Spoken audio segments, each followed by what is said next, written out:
runway by signs with black backgrounds and white numerals. Let's take a look at some good and bad examples of pavement markings and signs. For example, this runway marking is neither clearly readable nor is it in good condition.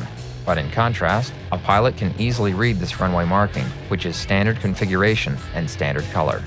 This taxiway centerline could cause confusion since it was not clearly visible. But here's the same taxiway after it was repainted. Note that double-edged lines have been added to the side to mark the taxiway from the adjacent apron. Occasionally, pavement marking is inadvertently omitted after construction or maintenance operations. Consequently, a special markings inspection should be performed before the pavement is reopened. In summary, during your inspection of airport marking and signs, you should be checking for standardization of color, configuration, and readability. And your sign inspection should also include the operation of lighting, the correct orientation of signs and individual sign panels, and for damage or erosion around mounting stakes or bases. Remember, airport marking and guidance signs provide essential information to visual cues to pilots during critical phases of flight, as well as during ground operations, and therefore they are important elements of any airport self-inspection program.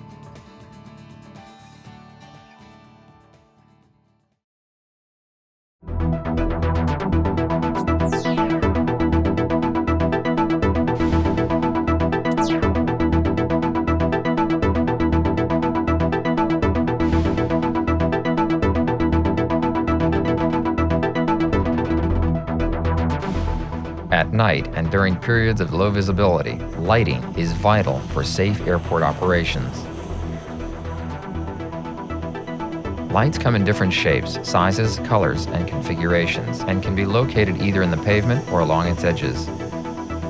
So let's run a checklist for the daily airfield lighting inspection.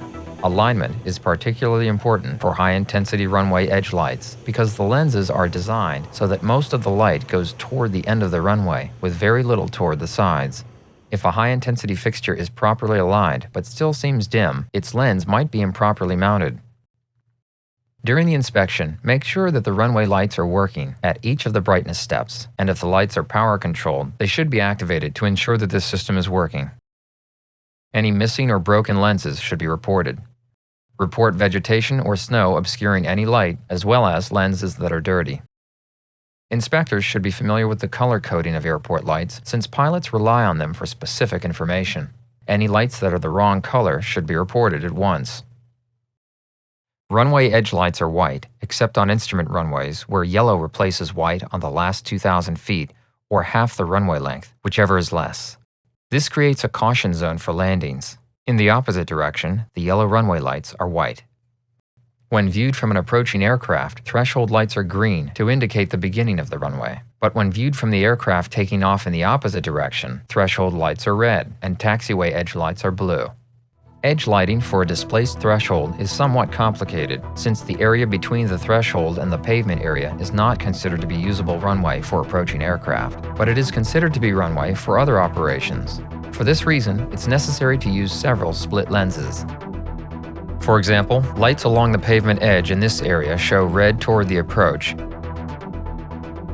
and yellow in the opposite direction. The lights on each side of the displaced threshold show green toward the approach. The light closest to the pavement shows yellow in the opposite direction, while the outer three are blacked out. And lastly, the 8 lights at the end of the pavement show red in all directions. In pavement lights, which are installed on some instrument runways, are also color-coded. For example, touchdown zone lights are white. Looking from the landing threshold, the runway centerline lights are also white until the last 3,000 feet of the runway. Then, the white lights begin to alternate with red for the next 2,000 feet. And finally, the last 1,000 feet of centerline lights are red. In the past, taxiway centerline lights were all green, but under a new international standard, the green lights will alternate with yellow ones on the runway side of the taxiway hold line. Now remember, a lighting inspection should also include the edge light mounts to make sure their breakaway feature isn't compromised. It's important to report any mounting stake or concrete base that's above grade level, and remember to report any excavation around the edge lights that has not been backfilled. Your daily lighting inspection should make sure that all lights are in place, are working, and are properly aligned, that the lenses are not broken or obscured by dirt, vegetation, or snow, that all lights are properly color-coded, and that the bases for all edge lights are at grade level. The lights should be operated at each of their brightness steps, and when they are designed to be radio activated, this feature should be checked as well. Lighting is a very important airport safety element. Without it, at night or in poor visibility, pilots lack a major source of vital information.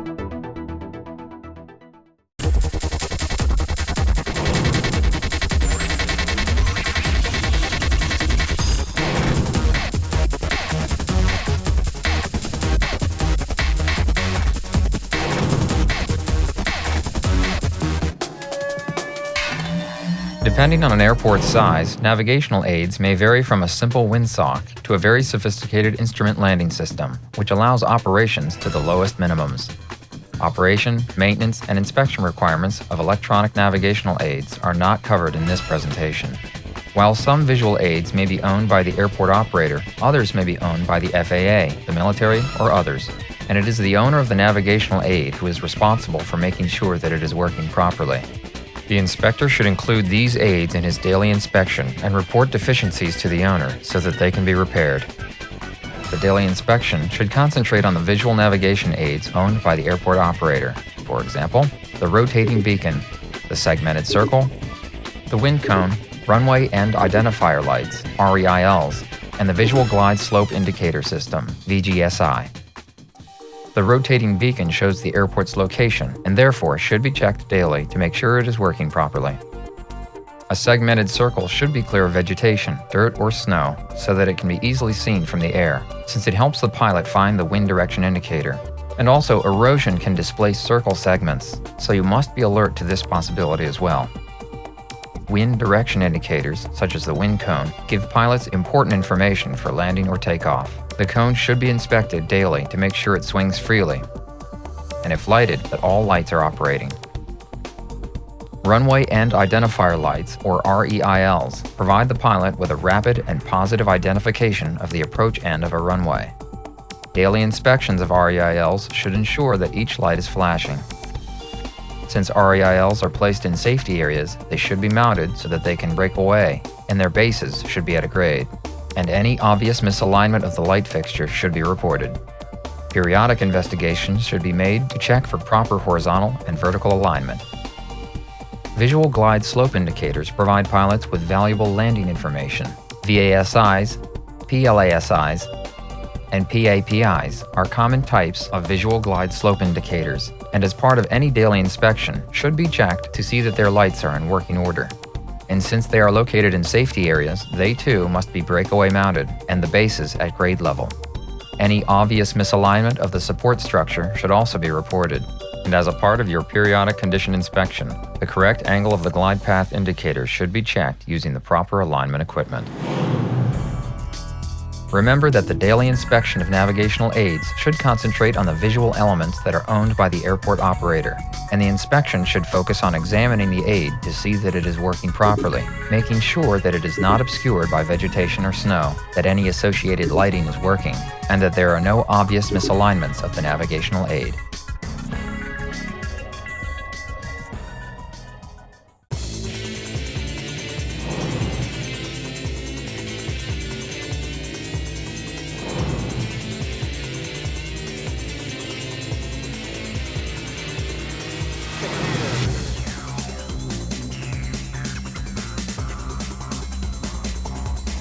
Obstructions on or near the airport can be serious safety hazards and could require issuing notices to airmen, the displacement of the landing threshold, adjustments to the landing minimums, or even the shutdown of navigational aids. Trees and other vegetation near the airport that could affect glide path angles should be surveyed as part of your periodic inspection. While permanent obstructions are a concern, the daily inspection should concentrate on a visual check for new construction underway near the airport that could affect airport operations. Particular attention should be paid to cranes being used at nearby construction sites. Any person proposing construction near a public use airport must notify the FAA. and there have been several instances where the FAA has received notification of building construction but has not been advised about tall cranes being used. Clearly, a crane can be as much of a hazard as a building. Upon notification, the FAA performs an analysis to determine what effect the proposed construction would have on aircraft operations and what measures should be taken to mitigate any negative effects. Many builders, however, are not aware of these notification requirements, so it's important for the airport inspector to take note of any construction activity near the airport that might require FAA analysis. In summary, a good airport inspection program should ensure that any construction noted by the inspector has been reported to the FAA. Also, any faulty off-airport obstruction lights should be reported to the obstruction owner so that they can be repaired.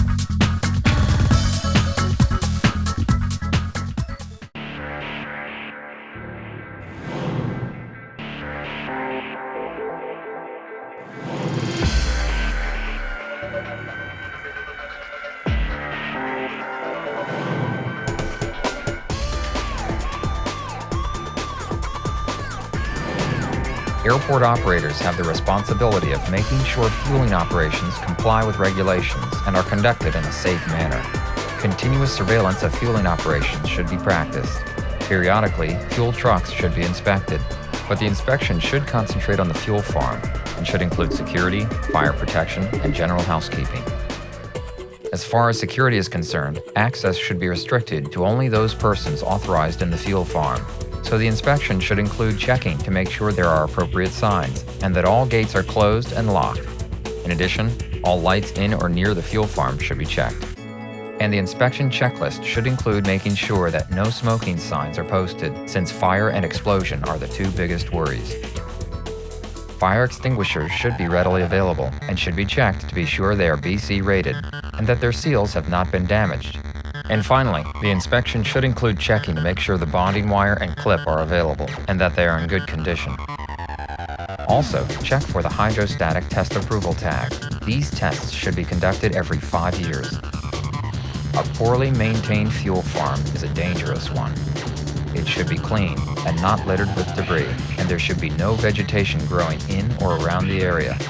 Obvious leaks or fuel spills should be noted and reported. The pipes in the fuel farm should be clearly labeled and correctly color-coded to indicate the type of fuel. In summary, security, fire protection, and general housekeeping are the three primary areas you should be aware of during the fuel farm inspection. When it comes to protecting against fire, nothing can be taken for granted.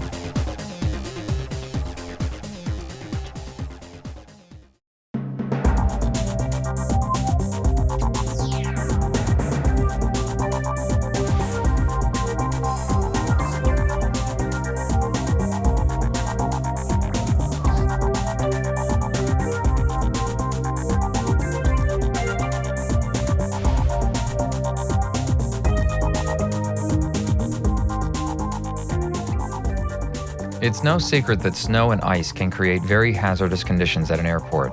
It's the inspector's job to identify dangerous conditions so that they can be corrected. Or if the problems are so severe that corrective measures aren't possible, the inspector's observations become the basis for issuing notices to airmen, or NOTAMs, or even closing the runway.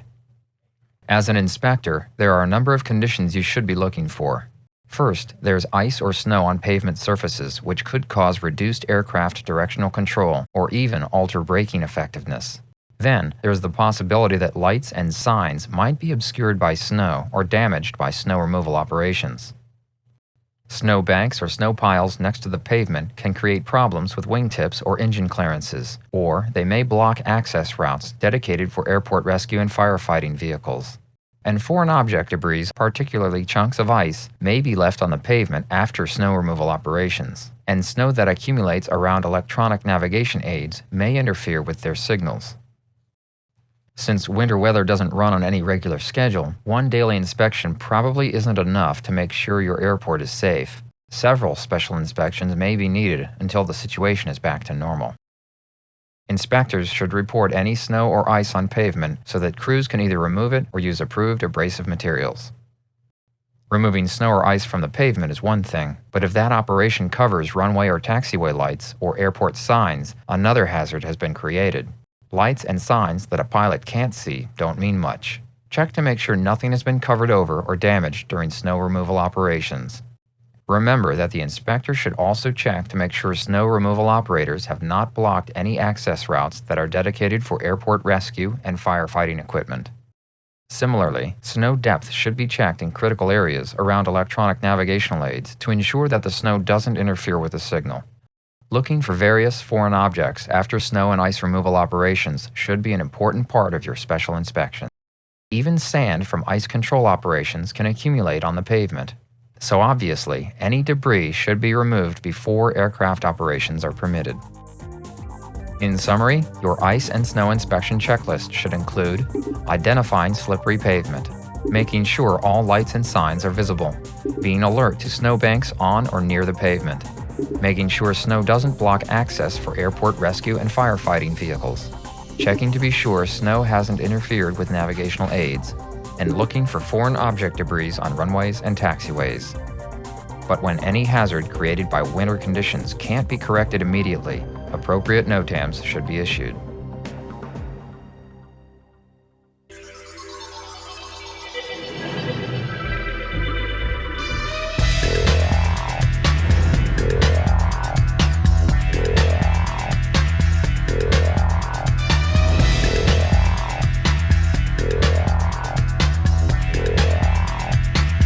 Safe aircraft operation can be affected by construction activity. When there is construction at your airport, the daily inspection should focus on it to be sure that a high level of safety is maintained. Continuous surveillance are the watchwords. Any construction project should have a safety plan as part of its plans and specifications, and the airport inspector should become intimately familiar with it even before work begins. Although the safety plan may identify the resident engineer, the contractor, or someone else being responsible for construction safety, it's the job of the airport inspector to be able to recognize any hazardous conditions. A construction crew is usually not familiar with aircraft operations or other airport procedures, and consequently, a number of hazards can be created. Inspectors should make sure that the contractors and vendors comply with prearranged vehicle parking requirements, and that vehicle movements on aircraft operating services are kept to an absolute minimum and are restricted to well-defined paths. Stockpiled material must be in approved storage areas and should be definitely clear of aircraft operations, navigational aids, and other critical areas and facilities. Construction materials must also be stored in such a way as to keep them from being moved by wind, jet blasts, or prop wash. Construction areas should be identified with conspicuous markings and lighting. While a given area might be obvious during daylight hours, special night inspections are necessary to ensure that lighting is adequate to keep aircraft away from the site, and at the same time, make sure that no construction equipment is parked outside the prearranged areas. In this case, note that the